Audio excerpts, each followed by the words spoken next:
of this video. The purpose of this video is to talk about some images that I found online that I thought were pretty interesting, that I have explored with my brain briefly. And then I just screenshotted throughout my day and decided, okay, talk about it later. So that's what we're doing right now. So if you like this video and blah blah blah, you should subscribe and like and comment and blah blah blah. Let's start with the first one.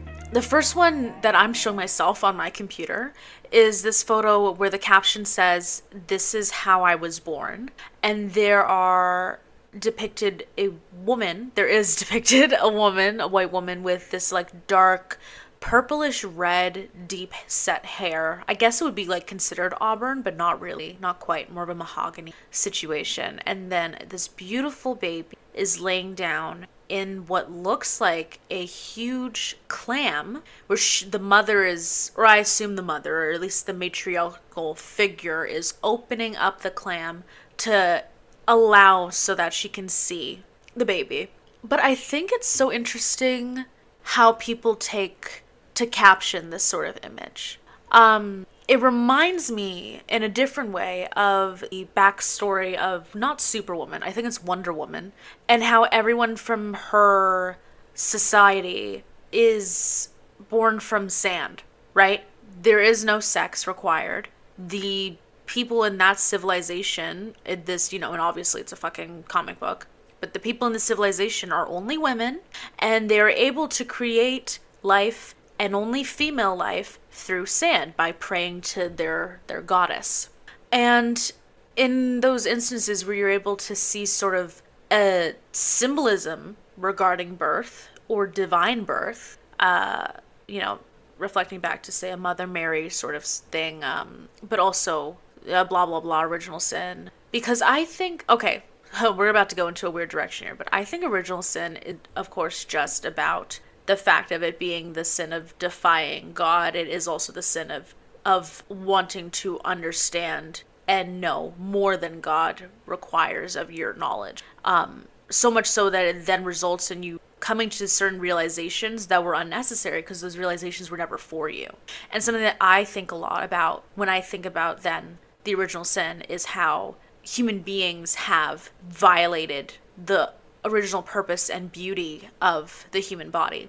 That being with regards of, and absolutely in not regards of, sex and femininity.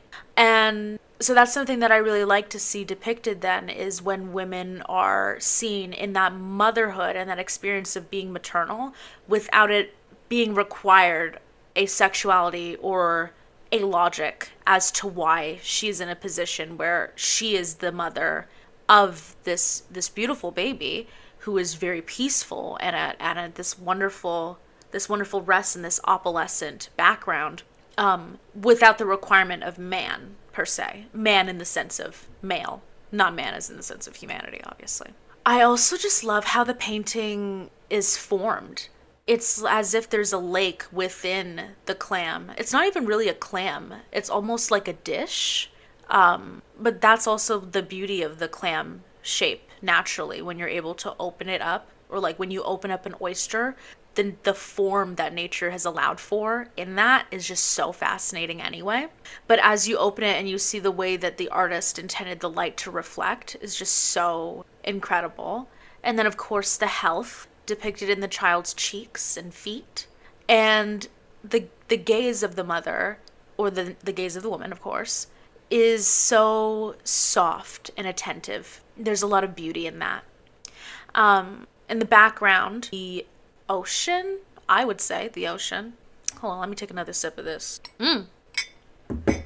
But then the background is a bit dry, and the dryness also looks a little bit like it's taken from the colors of the clam. So I feel like symbolically, if we want to hyperanalyze that, that's giving like the clam is life and nature, and that clam being that of the womanly essence and the body, and how we can make a metaphor for the women's genitalia in regards of like life and birth. And then also it reflecting then in the landscape, the environment looking so much so like the clam, because we are in the blessing that is Mother Earth. You see where I'm going with this, y'all?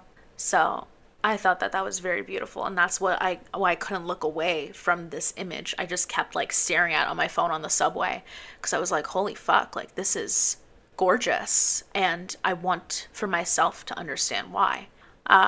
If anything else, just the intricacy of the textures. I think that there's these little poles of like almost pimple looking but bumpy like raises inside of the upper part of the clam where the woman's hand is when she's holding it up. And of course, human genitalia can have certain bumps and raises in that sense. So I think there's a lot of beauty in that, especially where I'm taking from my analysis of the art that it's skin-like in that sense, ever so slightly. And yeah, honestly, just a gorgeous, gorgeous thing.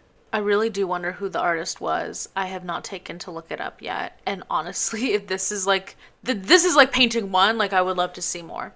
It's also clearly, to my mind, a much older painting, just with the way that the skin is done, of course, and yeah, yeah, and the way that the woman's face is done and her skin, because the undertone is almost like sickly, but I've noticed in old art, especially because like white people were doing their old art shit, and being sickly was like an aesthetic thing back then for whatever reason. Honestly, yeah, there were so many plagues and like nasty things that people were doing in England, so I wouldn't be surprised if that was like a moment just to maintain the beauty standard or to reflect the beauty standard. Sorry, my bad, sorry. But that is something that was on my mind too, is that she looks angelic but also sickly. But it's not really reflected in her bodily proportions from what you can see in this illustration. It's more like the undertone. But I like that they still gave the cheeks this like blood. It's almost like, not blood obviously, but fleshness. It makes me feel like the purpose truly is to also recognize that they are naked and that they are in touch with nature, because it looks cold, right? It doesn't like a warm day. It looks cold. You know, it looks like some plants are dying in the background, and it's like this peacefulness mixed with a sort of a subtle, not discomfort, but you know that feeling when it's like slightly cold? It's like a refreshing discomfort because it's dysregulating the way your body feels to a certain extent, right? Not one that's like, okay, I gotta get out of here, but in a way where it's like, yeah, like this is reality. This is where I am, and this is, you know, it's slightly cold. A little nip at the face with the temperature. Also, just the movement in the way the light is refracting and shining, and then the ocean, and it's like a protective allowance is what I get from the woman in the pain, for sure. You know, just like checking in, like, hey, like, are you good? Yeah, thank you. Like the baby's not dead, right? Got it. Next image. Oh, okay, this one was a little less deep. I have been saying the words type shit a lot to myself recently, and it just come back into my vocabulary for whatever reason, likely social media. And when I see, you know, this gorgeous little painting of a woman reading a book and then the caption is type shit, well, of course it's like a convergence of like a clashing of two different timelines and lived experiences. Because never would the term type shit have arrived to this woman's mind back then. Even just looking at the clothing, like, I would give this at most like maybe late 1800s, or she lives on a farm in like the 1930s, 40s.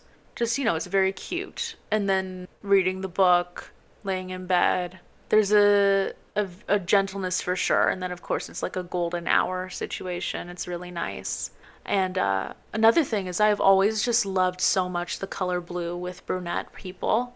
So yeah, brown hair and blue just complements so well, and you notice that there's so much yellow and blue in the experience of the painting that really, really complements the center of our focus. But the modern captioning of type shit onto the illustration, just it captures the experience in a totally different way, because it's also, in my mind, of course, a person who would do this Especially, and then the font, of course, is also a modern font. The font is not anything like you couldn't even do Times New Roman, bro. Like, you put this Snapchat fuck ass font with the outline, the black outline around the text as well. But I enjoy that contrast because what it signifies really is that desire to go back to a certain way of living and the calm that is encapsulated in this scene. Like, you can almost hear the humming and the singing and the classical music and the rain, but there's not much rain. It's like a clearing up rain, or there's, dock workers or whatever the fuck. And most importantly, she's reading the book in a relaxed state. Like, her face is very neutral and concentrated, yes, but very neutral and just so relaxed. You even see this in the pillow's form, the hair not too messy, not too, strict, just really being in the moment. And wouldn't that be something if we could type shit that shit? Because type shit, of course, I think I sent someone one of those awful brain rot video things where it's like type shit, type shit, type shit, type shit. And it's so obnoxious, but type shit is supposed to mean sort of an agreement or a state that you agree with or a state that you want to be in or a motive or a something you'd like to attend. I know I said a lot of times, but if type shit philosophically means state I would like to embrace or be a part of, develop towards continuum of that state, then why would you also then impose a contemporary font onto the image, if not to showcase further that contrast, which I think is super interesting and fun for whoever memified this. In the same vein, like at the bottom, you see that one where it says I'll be in my office, and it's again that contemporary font, and it's like so ridiculous because you're showing a watchtower where in your brain there's like some vampire or some very like gothic individual like living there, someone who's maybe feared by the town, and there's lightning striking, and the city is full of feeling. It's not even a city, it's a fucking village, right? But there's so much feeling in that image, and yet you're saying I'll be in my office. Because bring back spaces you actually want to be in. And also, of course, the over-romanticization of older artifacts, vintage, retro. I mean, this would be like fucking like ancient, low-key. But nonetheless, the romanticization of the workforce and the working experience comes with that of the material, right? And if our material culture and our material, like our spaces that we occupy are sterile and devoid of like essence, it's why would we want to say, go back to the office? My office is fucking gray, looks like it could be, a hospital center at night if you wanted it to be easily. You don't even have to remove that much. Basically no plants or like just no feeling. Where's the feeling? Because we remove all of those natural material. Just don't, even just being around stonework brings people into a different mood because of what we have conditioned over these centuries of what certain spaces are supposed to mean. And then surely this book will fix me. I can't really read that last part. What does it say? Surely this 500-page book will fix me. Yes, of course. But the over-romanticization of reading. I'm using the word over-romanticization a lot lately as well. And I think it's because I've become disillusioned to a lot of these different social media trends that tend to overemphasize the need to romanticize life when life is not inherently romantic or of that capacity to be romantic. So, and romanticization often is taking the place now of the word idealization, which is another conversation. But yeah, reading doesn't actually fix you as a person. It just provides you with the facets to fix yourself if so sought that. Next. Oh, this one really meant something to me. Like really badly, it did mean something to me. This image is of what I can assume, a Greek sculpture.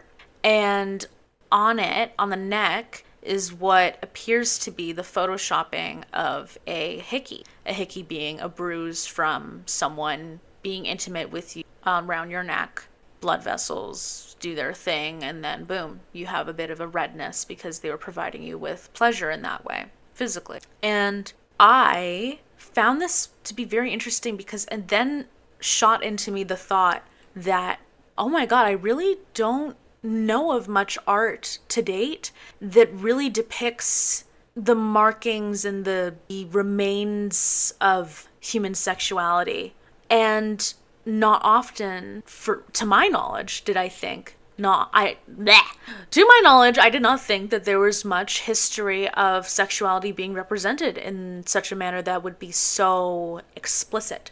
Even though there's nothing really explicit about simply having a hickey, but because of the social implications and the lack of class shown in adorning a hickey in public beyond the age of fucking, I don't know, 15, you know, it's something that people get side eye for. But I also remember I was thinking back, I was like, are there really any sculptures depicting sexuality or sexual acts? I can't really think of any because I've never seen it. But this was something that piqued my curiosity because human beings, again, have struggled so much in history with sex, which is ironic to our entire purpose as fleshy organisms, is to reproduce and participate in physiological needs, especially physical pleasure, for not only procreation, but especially fucking procreation and reproduction. Hello, like, what the fuck? Why would you have genitalia if not to reproduce? Just for, no, whoa, whoa, whoa, whoa, whoa, whoa, whoa, I'm gonna get clipped.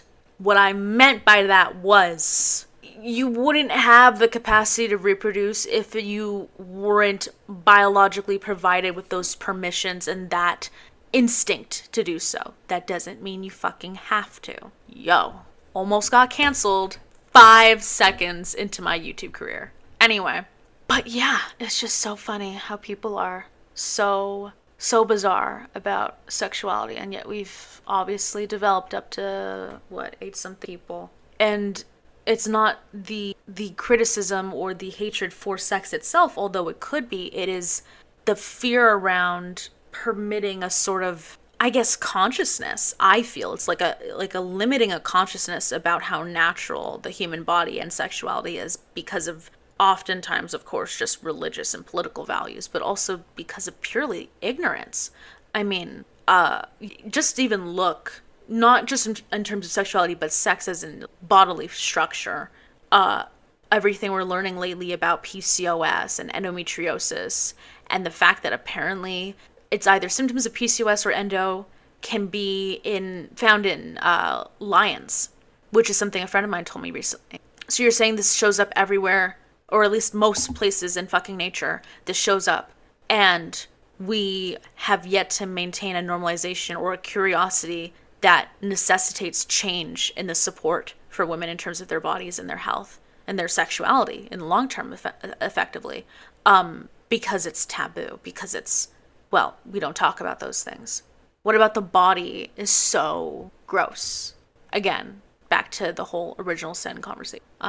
Something I personally have never understood and faced a lot of criticism for, especially even as a young person, where you're just like, I don't understand why you care so much about this. It's very much a like, Kim, people are dying. Wait, did I do that right? Kim, people are dying. Kim, people are dying. Kim, people are dying. That's how I feel. Like, when people are like, oh, like, sex is like this topic, or oh, periods are this topic, or blah, blah, blah, blah, blah, blah. Like, I'm a grown fucking adult, but even, like, just as a child, I'm talking about, I'd be like, we just had 2008. I really don't care. We just had this stock crash. We just had this pandemic. We just had, like, this world war. We just had, like, I really could not care less about how people are getting their boinks on consensually. But my bad. I'm just so curious about, like, how people can live to the fullest in their shells. It's so interesting. But yeah, this definitely, again, sorry, back to the topic, made me think about, is there more art that is actually depicting sexuality? Because I can tell right off that the usage of color on the sculpture is that it's photoshopped, right? It would have been interesting and very risky, of course, for anyone who did that on a sculpture back then, because they would have had to, say, raise the clay or scrape in a manner that would show texture, right? And then at that point, like, I feel like they would just, like, lop the head off of the sculpture, because sex bad.